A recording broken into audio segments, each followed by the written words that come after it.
장례식장 안에는 향 냄새와 함께 묵직한 겨울 공기가 가라앉아 있었습니다. 작은 영정 사진 속 김정순 여사는 어느 때처럼 단정한 표정으로 웃고 있었지만 그 앞에 선 두 아들의 얼굴에는 그 미소를 받아낼 만큼의 여유가 남아있지 않았습니다. 장남 김태식은 양복깃을 매만지며 낮게 한숨을 내쉬었습니다. 그는 지난 2년 동안 어머니가 보이스피싱에 속아 넘어간 뒤로 빠르게 무너져 내린 집안의 현실을 혼자 감당해야 한다고 믿고 살아왔습니다.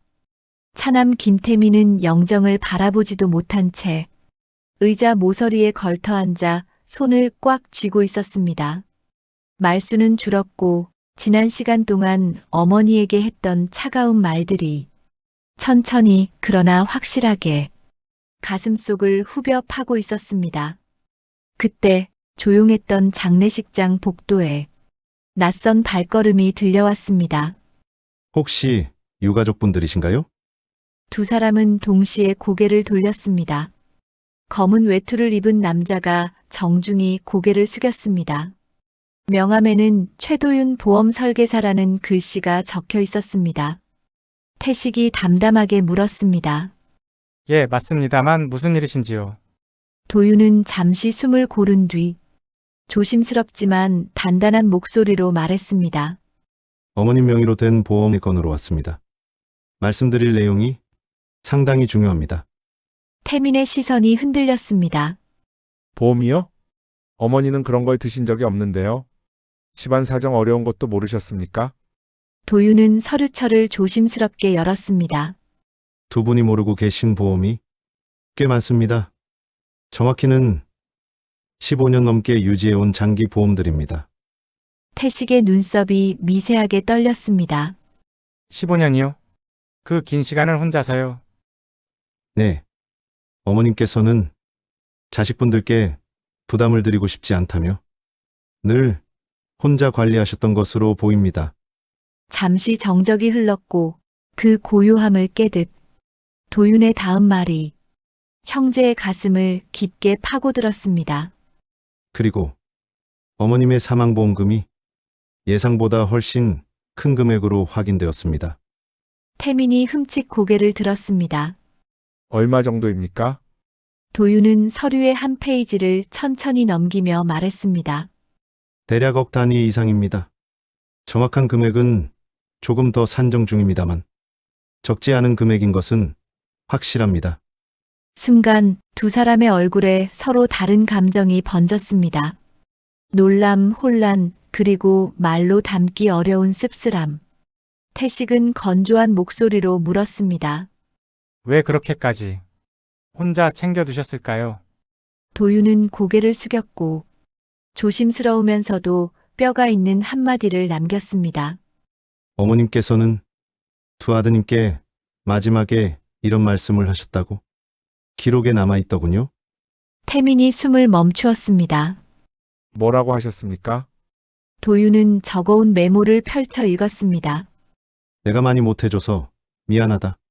그래도 마지막만큼은 아이들에게 남기는 게 있어 다행이다.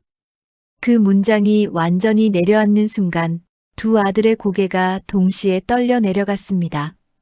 어머니가 보이스피싱을 당한 후 12년이라는 긴 시간 동안 두 사람은 어머니에게 서늘한 말들을 쏟아냈습니다. 엄마가 당한 거잖아요. 왜 우리가 책임져야 합니까? 적당히 좀 하세요. 나도 이제 가족이 있습니다. 돈 얘기 좀 그만하세요. 정신 차리셔야죠. 그 모든 말들이 지금 이 순간 날카로운 칼날이 되어 되돌아오는 듯 했습니다. 도윤은 한 번 더 고개를 숙인 뒤 조심스럽게 말했습니다. 두 분께서 마지막으로 남기신 편지를 받아보셔야 할 것 같습니다. 태식은 눈을 감았다가 힘겹게 눈을 떴습니다. 편지 말입니까?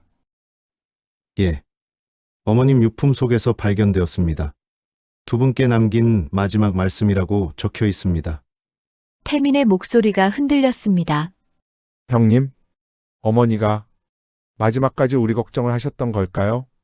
태식은 아무 말도 할 수 없었습니다. 그저 가만히 아주 천천히 고개를 숙였을 뿐이었습니다. 영정 속 어머니의 미소는 따뜻했지만 그 미소를 바라보는 두 아들의 가슴 속에는 늦게 찾아온 후회와 되갚을 수 없는 죄책감이 무겁게 내려앉고 있었습니다. 그리고 이 순간 두 아들은 아직 모르고 있었습니다. 어머니의 마지막 편지 안에는 그들을 완전히 흔들어 놓을 또 다른 진실이 담겨 있다는 사실을. 장례식장 가족 대기실 문이 닫히자 작은 공간 내부는 갑작스러운 정막으로 가득 찼습니다. 형제 둘은 테이블 위에 놓인 봉투를 바라보며 손끝 하나 제대로 움직이지 못했습니다. 태식이 먼저 조용히 숨을 들이켰습니다. 태민아, 편지, 우리가 지금 읽어야 한다. 미루면 더 힘들어진다. 태민은 한동안 눈을 감고 있다가 고개를 천천히 끄덕였습니다. 네, 형님, 지금 읽지 않으면 더 겁나질 것 같습니다. 테이블 위 봉투는 이미 누군가 오래전에 만져본 듯 모서리가 조금 구겨져 있었습니다. 그 모습이 마치 오래 참다 결국 꺼내진 어머니의 마지막 마음 같았습니다. 태식이 봉투를 열고 종이를 펼쳤습니다. 첫 문장은 어제 들은 짧은 메모와는 달랐습니다. 더 길고 더 조심스러웠고 더 많은 감정이 담겨 있었습니다. 태식아, 태민아, 너희에게 이런 글을 남기게 되어 엄마는 많이 미안하다. 태민의 손이 미세하게 떨렸습니다. 그는 손가락으로 테이블 표면을 가볍게 긁으며 감정이 치밀어 오르는 것을 억누르려 했습니다. 태식이 읽어 내려갔습니다. 보이스피싱을 당한 뒤 엄마는 너희에게 너무 어려운 짐을 지운 것 같아 많이 후회했다. 너희가 화내고 실망한 것도 이해했다. 그 문장에 도착하자 태민은 입술을 세게 깨물었습니다. 형님, 저는 그땐 정말 어머니가 얼마나 힘드셨는지 생각조차 못했습니다. 태식은 잠시 동생을 바라봤습니다. 그의 눈빛은 차갑지도 따뜻하지도 않았습니다. 그저 오래 묵힌 감정이 뒤섞인 복잡한 색을 띠고 있었습니다. 엄마는 너희에게 짐이 되고 싶지 않았다. 그래서 어느 순간부터는 도움을 청하는 말조차 입 밖으로 꺼내기 어려웠다. 둘은 동시에 고개를 숙였습니다. 지난 12년 동안 정순 여사가 얼마나 고립되어 있었는지, 그들이 어떤 말로 어머니에게 다가갔는지 그 순간들이 가슴을 하나씩 후벼 팠습니다. 태식은 조용히 종이를 내려놓았습니다. 어머니가 이렇게까지 말을 아끼셨다는 걸 그땐 왜 몰랐을까? 태미는 눈 주변을 손등으로 문지르며 희미한 목소리로 말했습니다. 형님, 저는 그때 제가 너무 힘들어서 어머니가 보내신 메시지도 읽지 않았습니다. 전화도 2번이나 안 받았고요. 태식은 동생을 깊게 바라봤습니다. 태민아, 그건 너만 그랬던 건 아니다. 나도 어머니에게 너무 많은 걸 요구했을지도 모른다. 두 사람 사이의 공기는 잠시나마 서로의 잘못을 인정하는 씁쓸한 온도로 변했습니다. 그러나 바로 그때 테이블 위에 놓인 서류철이 두 사람의 시선을 다시 끌었습니다. 사망보험금 지급 내역 예상이라는 문구가 형광등 아래 희미하게 반짝였습니다. 태민이 갑자기 고개를 들었습니다. 형님, 이 돈 우리가 받아도 되는 겁니까? 태식은 한동안 아무 대답도 하지 않았습니다. 모르겠다. 이건 받는다고 해서 마음이 편해질 것도 아니다. 태민은 손을 모은 채 말했다. 그래도 어머니가 우리를 생각하고 끝까지 챙기신 거라고 한다면 그 의미만이라도. 태식이 천천히 말을 잘랐습니다. 태민아, 그건 우리 생각이고 어머니 마음은 우리가 판단할 수 없다. 형제의 대화는 부드러운 말투 속에 쉽게 지울 수 없는 죄책감이 섞여 있었습니다. 그 순간 문이 가볍게 두드려졌습니다. 실례합니다. 유가족분들 맞으시죠? 지구대 서영사가 문틈으로 얼굴을 내밀었습니다. 장례식장 직원에게 안내받고 일부 자료를 전하러 온 것이었습니다. 형사는 정중히 고개를 숙이며 말했습니다. 어머님께서 돌아가신 날이 상황 정리가 필요하실 것 같아서 왔습니다. 태식과 태민의 표정이 굳었습니다. 서영사는 조심스럽게 말을 이었습니다. 두 분 조금 마음 준비를 하시는 게 좋겠습니다. 당시 상황 속에서 어머님이 남기신 마지막 흔적이 몇 가지 있었습니다. 형제의 시선은 편지와 보험 서류 위에서 천천히 형사의 얼굴로 옮겨졌습니다. 그들에게는 오늘이 단순한 장례식이 아니라 어머니 마음의 마지막 조각을 마주하는 두 번째 시작이라는 사실이 조금씩 실감나기 시작했습니다. 태미는 손등으로 눈가를 훔치며 떨리는 목소리로 조용히 물었습니다. 형님, 어머니가 마지막에 혼자 계셨다는 게 저는 그게 가장 마음에 남습니다. 태식은 한동안 아무 말도 하지 못했습니다. 탁자 위에 놓인 유서가 더욱 무겁게 보였습니다. 태민아, 어머니는 우리를 부담 주지 않으려고 끝까지 혼자 버텨오신 거다. 그걸 우리가 너무 늦게 알아버린 거지. 두 사람은 더 말하지 못했습니다.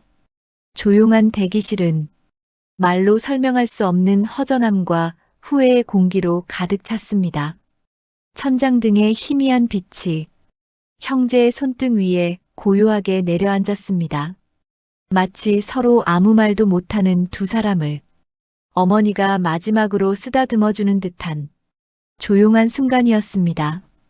대기실 문이 조용히 열리고 서영사가 다시 천천히 모습을 드러냈습니다.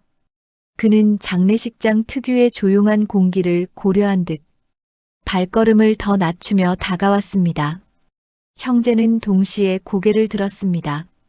어머니의 마지막 편지를 읽은 직후라 그들의 표정은 복잡한 감정으로 얼룩져 있었습니다. 서영사는 손에 들고 있던 얇은 파일을 조심스럽게 내려놓았습니다. 두 분, 조금 힘드실 수도 있는 내용입니다. 최대한 조심스럽게 말씀드리겠습니다. 태식은 깊은 숨을 들이켰습니다. 형사님, 저희는 준비되어 있습니다. 말씀해 주십시오. 서영사는 잠시 두 사람의 얼굴을 살피고 조용히 말을 이었습니다. 어머님께서는 발견 당시 집 안 거실에 누워 계셨습니다. 주변에는 남기신 메모와 약봉지가 있었습니다. 태미는 입술을 꽉 깨물었습니다. 약봉지요? 형사님, 어머니가 평소에도 약을 드시긴 했지만, 네. 약봉지 안에는 혈압약과 진통제가 섞여 있었습니다. 그러나 과다 복용 흔적은 없었습니다. 자연사에 가까운 형태였고, 의뢰받은 감식에서도 타살이나 극단적 선택의 징후는 없다고 판단했습니다. 태식은 안도의 숨을 내쉬었다가 다시 무겁게 고개를 숙였습니다. 다행이네요. 누군가 해를 가한 건 아니라서 그것만으로도 위로가 됩니다. 그러나 서영사의 다음 말은 형제의 마음을 다시 무겁게 내려앉게 만들었습니다. 다만 거실 테이블 위에는 어머님이 마지막으로 남긴 짧은 메모가 있었습니다. 태민이 고개를 들었습니다. 그의 얼굴에는 혹시 우리가 받지 못한 또 다른 편지가 있는가라는 두려움과 조심스러운 기대가 엇갈려 있었습니다. 메모. 어떻게 적혀 있었습니까? 서영사는 파일을 펼쳐 복사본 한 장을 조심스럽게 꺼냈습니다. 그래서 이걸 전달해 드리려고 왔습니다. 태식은 손을 뻗어 종이를 받았습니다. 종이는 작고 얇았지만 두 사람의 손끝은 꽉 힘이 들어가 있었습니다. 태식이 떨리는 목소리로 읽었습니다. 아들들아, 마음 쓰지 마라. 엄마는 괜찮다. 너희가 살아가는 게 우선이다. 엄마 때문에 다투지 말아라. 엄마는 너희가 그저 평안하길 바란다. 짧은 글, 단순한 문장들. 그러나 형제는 그 글을 읽는 순간 마치 가슴을 세게 움켜쥐어진 듯 숨을 들이쉬지도 못했습니다. 태미는 바로 이어서 물었습니다. 형사님, 어머니, 정말 혼자 계셨던 건가요? 서영사는 잠시 고개를 끄덕였습니다. 네. 어머님은 마지막 순간까지 집안에 아무도 없었습니다. 그날 남긴 기록과 통화 내역을 보면 외로운 상태였던 건 맞습니다. 태식의 눈빛이 흔들렸습니다. 그럼 그 오랜 시간 동안 저희에게 연락도 못 하신 건가요? 서영사는 조심스러웠지만 사실 그대로를 말했습니다. 마지막 일주일 동안 어머님은 자식분들 번호를 여러 번 눌렀다가 통화를 하지 않으셨습니다. 보관 기록에서 확인됐습니다. 그 말은 한겨울 찬물처럼 형제의 가슴을 깊게 파고들었습니다. 태민이 힘없이 중얼거렸습니다. 그럼 전화하려고 계속 시도하셨던 건가요? 그렇게 보입니다. 통화 버튼 바로 전 단계까지 여러 번 기록돼 있습니다. 태식은 숨을 들이쉬며 고개를 천천히 감싸쥐었습니다. 형사님, 어머니가 왜 끝내 전화를 하지 못하셨을까요? 서영사는 잠시 말을 멈추고 두 사람을 바라봤습니다. 아마 부담을 드리고 싶지 않았거나 이미 상처를 받으셔서 말을 꺼내기 어려우셨던 건 아닐까? 그렇게 추측됩니다. 태미는 그 말을 듣자 더 이상 고개를 들 수 없었습니다. 형님, 우리가 왜 그때 어머니에게 더 따뜻하게 대해드리지 못했을까요? 태식도 떨리는 목소리로 말했습니다.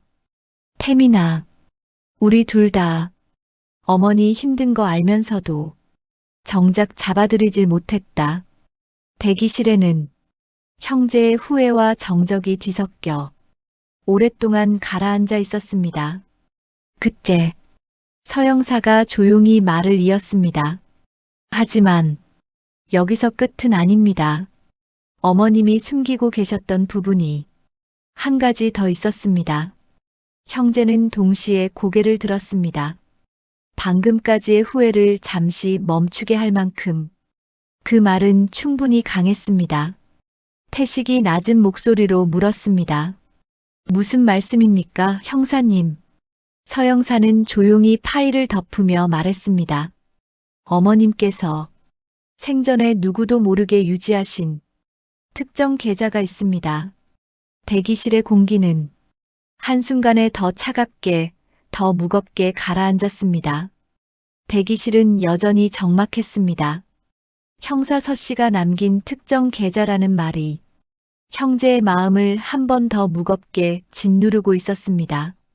태식은 천천히 몸을 일으키며 물었습니다. 형사님, 그 계좌가 정확히 어떤 건지 설명해 주실 수 있겠습니까? 서영사는 조용히 고개를 끄덕였습니다. 네.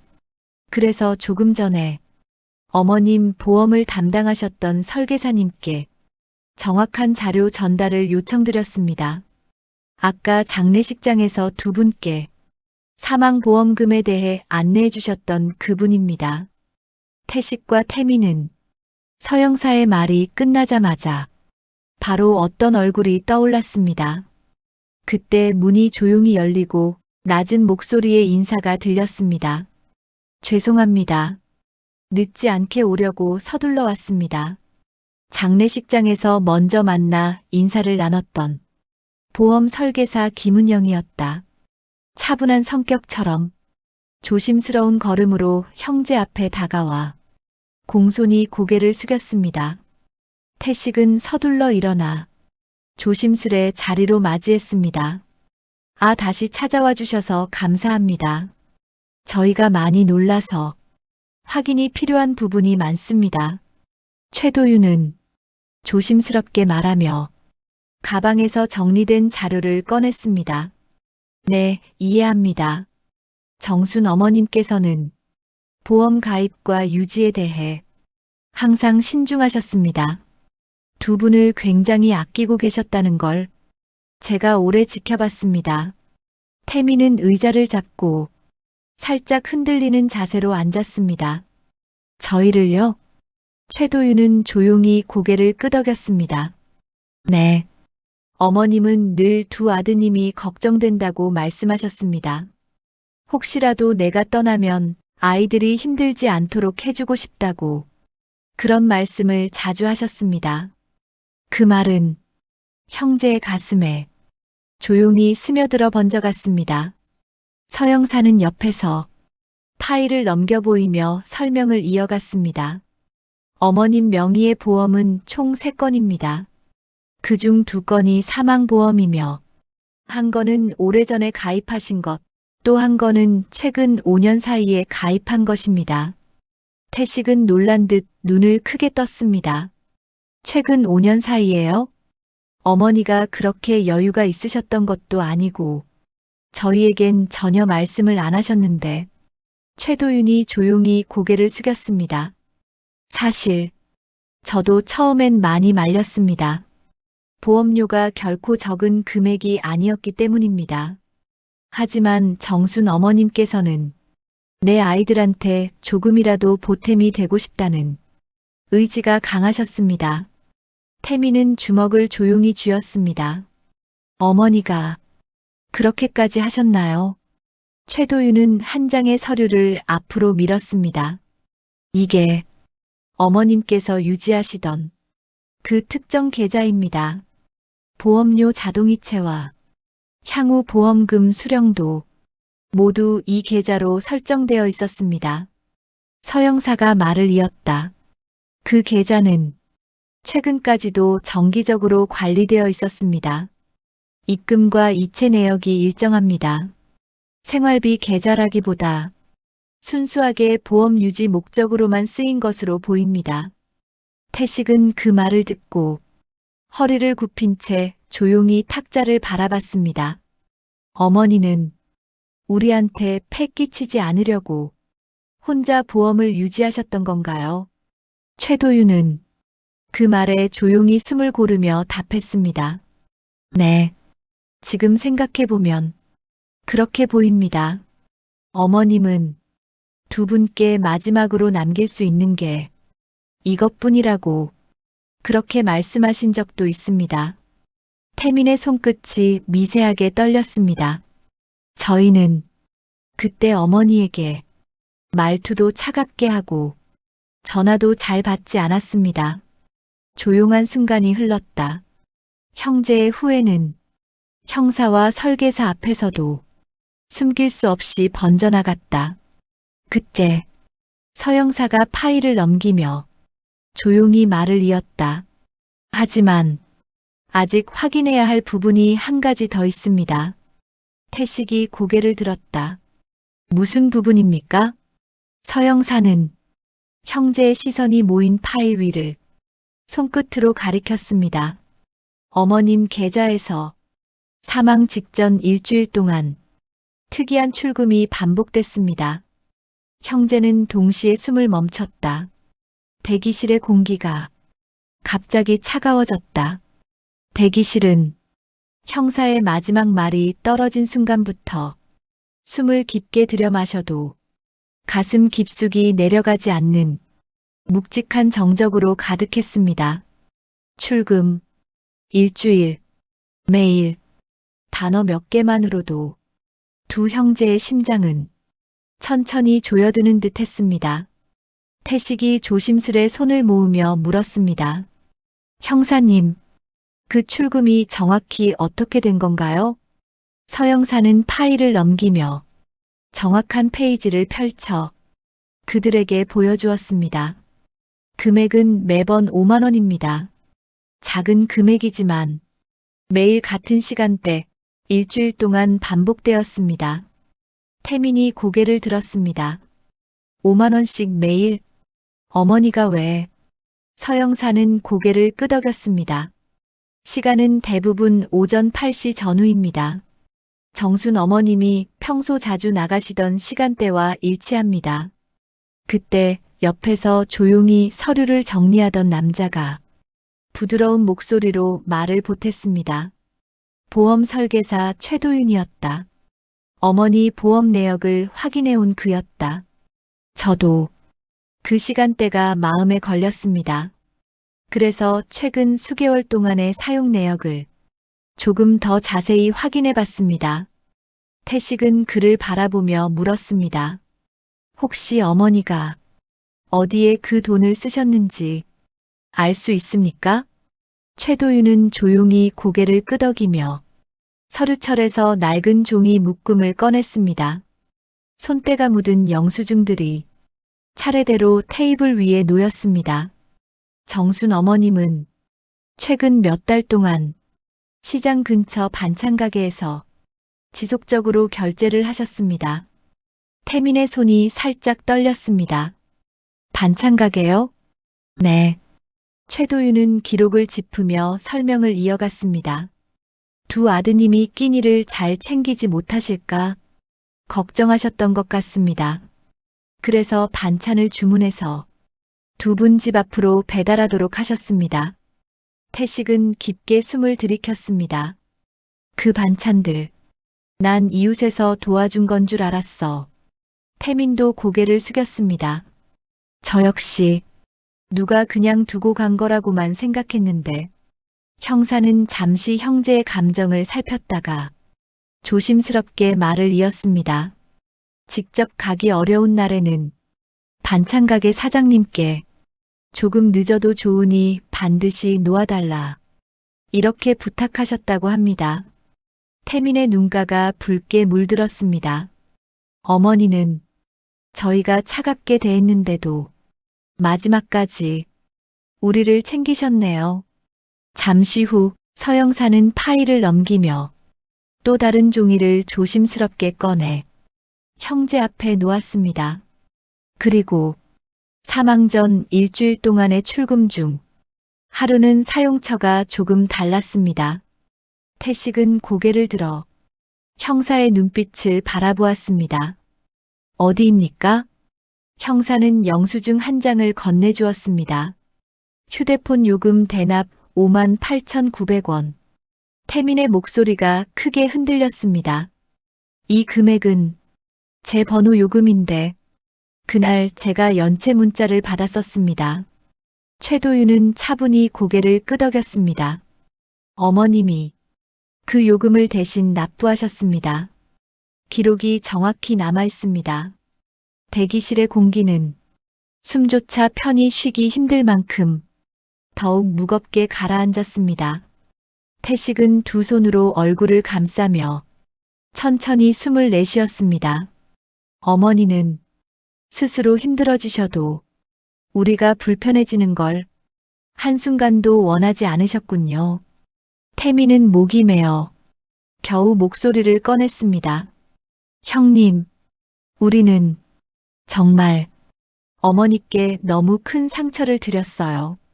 형사는 두 사람의 감정이 무너져 내리는 걸 조용히 지켜보다가 마지막 장을 펼쳤습니다. 그리고 가장 중요한 부분이 있습니다. 형제는 동시에 고개를 들었습니다. 서영사는 기록된 통화 내역 페이지를 손가락으로 가리켰습니다. 정순 어머님은 사망 전 일주일 동안 두 분 번호로 전화를 걸기 직전까지 여러 번 시도하셨습니다.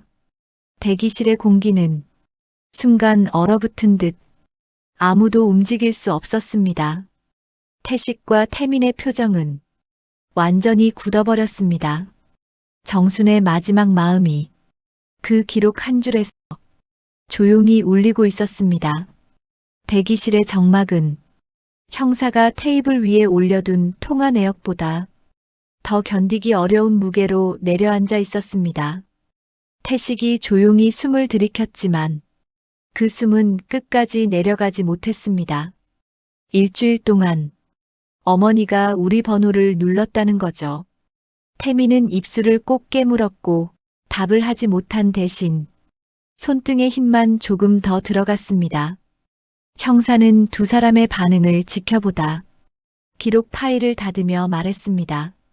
발신 직전까지 갔다가 취소된 흔적입니다. 여러 번요.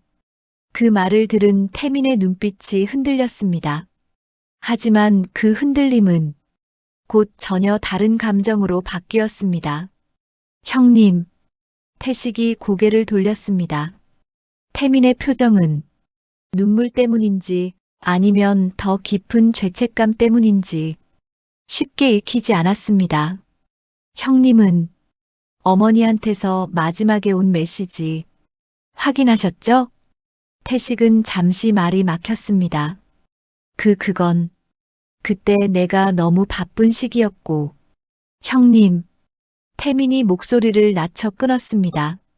처음으로 동생이 형을 부르는 말이 존댓말이나 조심스러움이 아닌 분명한 압력과 감정이 섞여 있었습니다. 그 메시지가 어머니 마지막 연락일 수 있었습니다. 태식은 고개를 숙였습니다. 나도 알고 있다. 그래서 더 미칠 것 같다. 그러나 태미는 멈추지 않았습니다. 오히려 그 감정의 문을 처음으로 열어젖힌 듯 더 깊게 들어갔습니다. 형님은 그 메시지를 봤으면 한 번이라도 전화를 하셨어야죠. 태식의 눈이 크게 흔들렸습니다. 태민아, 그 말을 지금. 형님은 그때 어머니가 미안하다고 보낸 그 짧은 문자 한 번만 다시 봤어도 왜 그런 말을 하셨는지 의심이라도 하셨어야죠. 방 안의 공기가 숨막힐 정도로 팽팽해졌습니다. 최도윤은 테이블 옆에서 조용히 숨을 고르며 형제를 바라보았습니다. 말을 할 수 없다는 걸 스스로 알고 있었기 때문이었습니다. 형사 역시 두 손을 모아 조용히 기다릴 뿐 개입하지 않았습니다. 태식은 견디기 어려운 듯 등을 구부리고 말했습니다. 나도 그때는 그게 그냥 사소한 하소연인 줄 정말 몰랐어. 하지만 태민의 감정은 이미 멈출 수 없었습니다. 형님, 어머니가 보이스피싱 당한 후에 정신적으로 얼마나 흔들렸는지 형님도 잘 아셨잖아요. 태식은 고개를 든 채 숨을 길게 들이켰습니다. 그래서 더 의심하기 힘들었어. 그 말을 들으면 내가 더 무너질 것 같아서. 태미는 한 걸음 더 들어왔습니다. 형님은 어머니가 힘들다고 하면 형님도 힘들까봐 그냥 눈 감은 거였습니까? 그 말은 형의 가슴 가장 깊은 곳을 정확히 찌르는 말이었습니다. 태식의 목소리는 떨렸지만 더는 숨기지 않았습니다. 맞다. 나 피했다. 어머니가 점점 무너지는 걸 내가 버틸 자신이 없어서 피한 거다. 태민의 눈에서 참아온 눈물이 떨어졌습니다. 형님이 그렇게 피하는 동안 어머니는 혼자 계셨습니다. 형제는 서로를 바라보고 있었지만 서로에게 닿지 못한 채 한 발짝 떨어져 있었습니다. 최도윤은 더는 볼 수 없다는 듯 고개를 숙였습니다. 형사는 잠시 말없이 형제의 감정이 지나가길 기다리다가 천천히 말을 이었습니다. 두 분의 감정은 이해합니다. 하지만 지금 중요한 건 서로를 비난하는 게 아니라 어머님이 겪으신 마지막 시간들을 정확히 확인하는 겁니다. 태식은 천천히 고개를 숙였습니다. 저희가 어떻게 해야 하는지 형사님이 말씀해 주십시오. 태민도 힘없이 고개를 끄덕였습니다. 형사는 파일을 다시 열며 다음 페이지로 넘겼습니다. 그리고 그 페이지에는 지금까지 없던 내용이 적혀 있었습니다. 다음은 정순 어머님이 사망 전 남기신 마지막 기록입니다. 형제는 동시에 숨을 멈췄습니다. 대기실의 공기는 또 한 번 무너져 내리는 소리를 조용히 품고 있었습니다. 대기실의 공기는 감정이 폭발한 직후에 가라앉은 먼지처럼 무겁고 흔들림 없는 정적에 잠겨 있었습니다. 형사 서정우는 한동안 형제의 표정을 살피다가 조용히 서류철의 마지막 한 장을 꺼냈습니다. 두 분, 여기 있는 자료는 지금까지 공개하지 않았던 내용입니다. 확인하시겠습니까? 태식과 태민은 숨을 고른 뒤 고개를 동시에 끄덕였습니다. 서영사는 문서 한 장을 테이블 위에 내려놓았습니다. 흐릿한 글씨, 떨어진 피랍, 마지막으로 힘을 내어 쓴 흔적이 종이 너머로 그대로 전해지고 있었습니다. 어머니 글씨인가요? 태민의 목소리는 이제 막 말문을 연 사람처럼 떨렸습니다. 형사는 고개를 끄덕였습니다. 예. 사망 당일 새벽에 작성된 것으로 보입니다. 정순 어머님 방 책상에서 발견했습니다.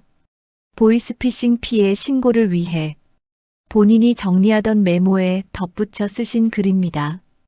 태식은 떨리는 손으로 그 종이를 들었습니다. 글씨는 정순의 평소 반듯한 육필이 아니었습니다. 삐뚤고 흔들리고 어디는 눌리고 어디는 힘이 빠진 상태로 뚝 끊겨 있었습니다. 그러나 그 안의 문장은 분명한 의지로 남아 있었습니다. 아이들에게는 말하지 않을 생각이었다. 내가 잘못을 했으니 내가 감당해야 한다. 두 녀석은 지금도 버거울 텐데 내가 또 무슨 짐이 되겠나. 그래도 한 번은 이야기해 볼까 했는데 막상 번호를 눌러놓고 눈물이 멈추질 않았다. 태식은 눈앞에 글씨가 흔들리는 걸 견디지 못했습니다. 어머니가 왜 이러고 계셨는지 이제 알 것 같습니다. 태미는 이미 눈물을 훔치고 있었지만 더 깊은 곳에서 일어나는 감정은 아직 터지지 않은 채 고여만 있었습니다. 형님, 이건 우리 잘못입니다. 어머니가 우리를 얼마나 생각하셨는지 이제서야 보입니다. 그 순간 조용히 자리에 앉아있던 최도윤이 한 장의 서류를 더 꺼냈습니다. 그의 목소리는 지금까지보다 더 무겁고 조심스러웠습니다. 두 분, 이건 말씀드려야 할지 사실 고민을 많이 했습니다. 태식이 고개를 들었습니다. 뭡니까? 최도윤은 조금 숨을 골랐다가 종이를 조심스럽게 테이블 위에 놓았습니다. 정순 어머님이 사망하시기 전날 밤 저에게 남긴 연락이 있습니다. 형제는 동시에 크게 눈을 떴습니다. 연락이요? 최도윤은 고개를 끄덕였습니다. 정확히는 문자를 보내셨습니다. 그날 저도 상황을 제대로 파악하지 못했습니다. 그는 휴대폰을 꺼내 문자 하나를 열어 보여주었습니다. 문자 시간은 새벽 2시 38분. 최 선생님, 혹시 제 보험이 아이들에게 도움이 될까요? 혹시나 제가 실수로 잘못된 선택을 해도 그 아이들이 조금은 편해질까요? 순간 대기실의 공기가 완전히 무너져 내렸습니다. 태민이 단숨에 몸을 앞으로 숙였습니다. 어머니가 자기 죽음을 생각하고 계셨던 겁니까? 최도윤은 손을 깍지 끼고 고개를 숙였습니다. 그때는 그 뜻을 정확히 이해하지 못했습니다. 그저 늦은 시간에 걱정이 되셨나 보다. 그렇게만 생각했습니다. 태식은 숨을 제대로 들이쉬지 못한 듯 가슴을 움켜쥐었습니다. 어머니가 우리가 힘들까봐 죽음조차 부담을 덜어주는 일로 생각하신 거네. 눈물이 테이블 위로 떨어졌습니다. 형사 서정우는 형제의 감정이 무너져 내리는 걸 지켜보다 나직하게 말을 이었습니다. 정순 어머님은 마지막까지 두 분을 걱정하고 계셨습니다. 그리고 본인의 선택이 두 분에게 부담이 되지 않기를 원하셨던 것 같습니다.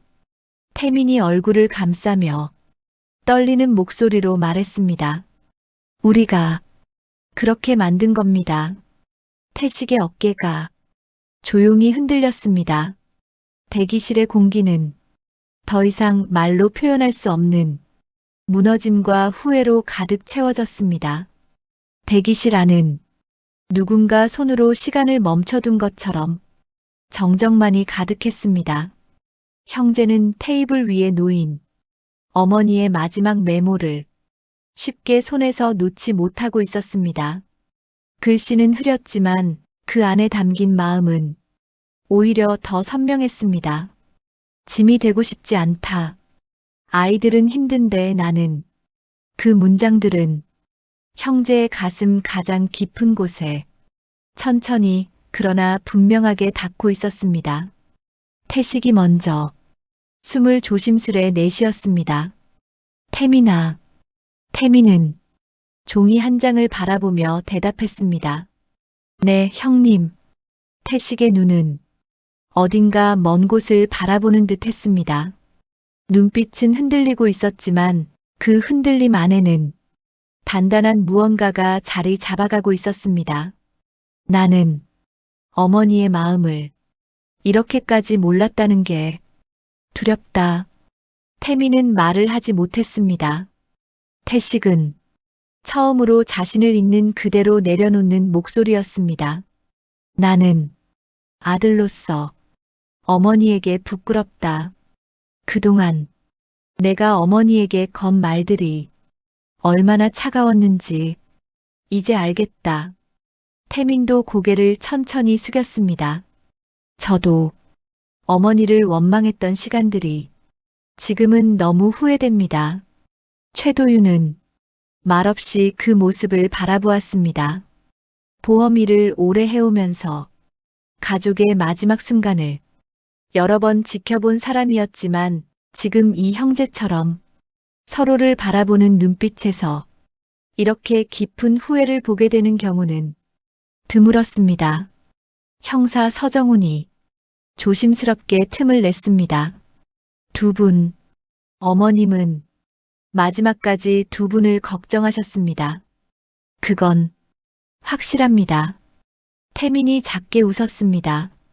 웃음이라기보다 한숨과 눈물이 섞인 그런 미세한 표정이었습니다.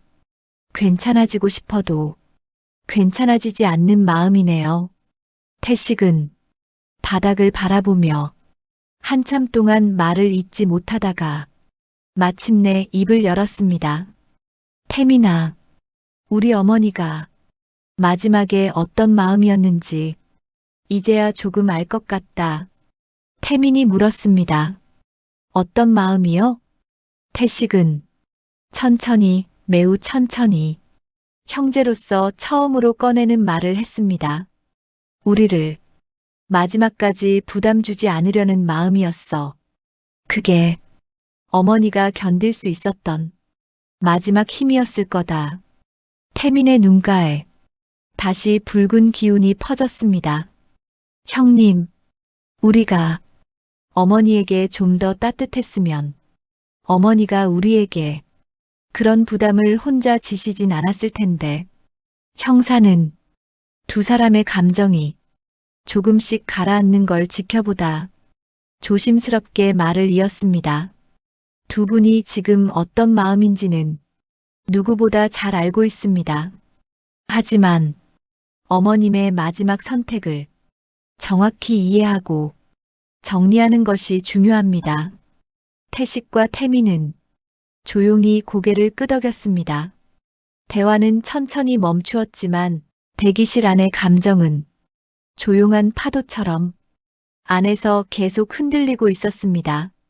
태식이 더 이상 버티지 못한 듯 양손으로 얼굴을 감쌌습니다. 어머니가 우리한테 마지막 연락을 할 수 없었던 이유가 이제 조금 이해가 된다. 태미는 동생답지 않은 진지함으로 형 옆으로 가까이 앉았습니다. 형님, 우리가 너무 늦게 깨달았습니다. 태식은 작게 하지만 확실히 대답했습니다.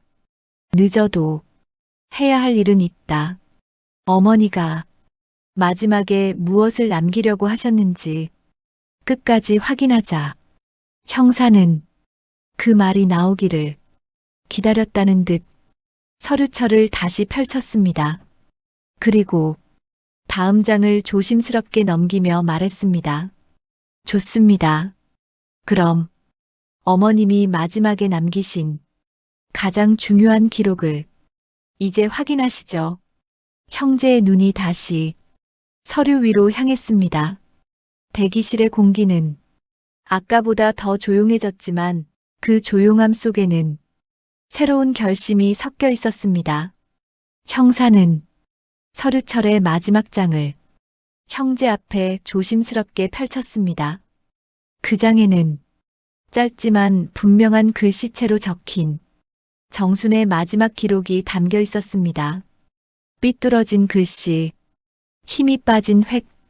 그러나 그 속에 담긴 마음은 너무나 또렷했습니다. 나는 아이들에게 미안하다. 그래도 아이들이 잘 살기를 바란다. 힘들어도 서로 기대며 살아달라. 태미는 그 문장을 보는 순간 숨을 쉬는 것마저 고통스러워졌습니다. 어머니가 마지막까지 우리 둘을 생각하셨네요. 태식은 참았던 눈물을 더는 버티지 못했습니다. 테이블 위로 떨어지는 그 한 방울이 대기실의 공기를 완전히 흔들었습니다. 어머니는 우리 둘을 끝까지 놓지 않으셨구나. 형사는 조심스럽게 자리에서 일어나며 말했습니다. 정순 어머님의 사이는 외부 개입이 없는 고독사로 종결됩니다. 다만 마지막까지 남기신 기록과 정황은 두 분께 꼭 전달드려야 한다고 생각했습니다. 태식은 고개를 숙이며 말했습니다. 감사합니다. 형사님이 아니었으면 우리는 어머니가 얼마나 힘드셨는지 평생 모른 채 살았을 겁니다. 서영사는 고개를 깊게 숙였습니다. 저도 두 분의 마음이 조금이나마 편해지기를 바랍니다. 그 말과 함께 형사와 최도윤은 조용히 방을 나섰습니다. 문이 닫히자 대기실에는 형제 둘만이 남았습니다. 태미는 손등으로 눈가를 훔친 뒤 형을 바라보았습니다. 형님, 태식이 고개를 들었습니다. 눈은 붉게 물들어 있었지만 그 안에는 무너져 있던 마음을 조금씩 일으키려는 미약한 힘이 자리 잡아가고 있었습니다. 태민아, 동생은 작은 목소리로 말했다. 우리 어떻게 해야 할까요? 태식은 조금의 망설임도 없이 대답했습니다. 어머니가 남긴 말 그대로 하자. 서로 기대며 살자. 우리가 서로 버티지 못해서 어머니가 혼자 버틴 거니까 이제 우리 둘이라도 혼자 두지 말자. 태미는 조용히 고개를 끄덕였습니다. 대답 대신 눈물이 흘러내렸습니다. 형님, 저도 그렇게 하고 싶습니다. 태식은 동생의 어깨 위에 조심스럽게 손을 올렸습니다. 이 단순한 손짓은 그동안 단절돼 있던 형제 사이에 처음으로 건네는 작은 다리와도 같았습니다. 대기실 한쪽 벽에는 어머니의 영정 사진이 놓여 있었습니다. 정수는 고요한 미소를 띠고 있었습니다. 태민이 사진을 바라보며 조용히 말했습니다. 어머니, 저희가 너무 늦게 깨달아 죄송합니다. 태식도 영정 사진 앞에 서서 서툰 마음을 천천히 꺼냈습니다. 어머니, 앞으로는 우리 둘이 어머니가 바라시던 대로 살아보겠습니다. 두 사람의 목소리는 흐트러졌지만 그 안에는 다짐이 담겨 있었습니다. 그리고 대기실 문이 완전히 닫히며 바람이 살짝 흔들어 놓은 장례식장 꽃향기가 형제 둘 사이로 조용히 스며들었습니다. 그 향기는 정순이 남긴 마지막 온기처럼 따뜻하게 자리했습니다. 대기실 조명 아래 형제는 처음으로 같은 방향을 바라보고 있었습니다. 어머니가 마지막으로 남긴 바람, 서로 기대며 살아달라. 그 바람이 비로소 형제의 마음 깊은 곳에서 서서히 뿌리를 내리기 시작했습니다.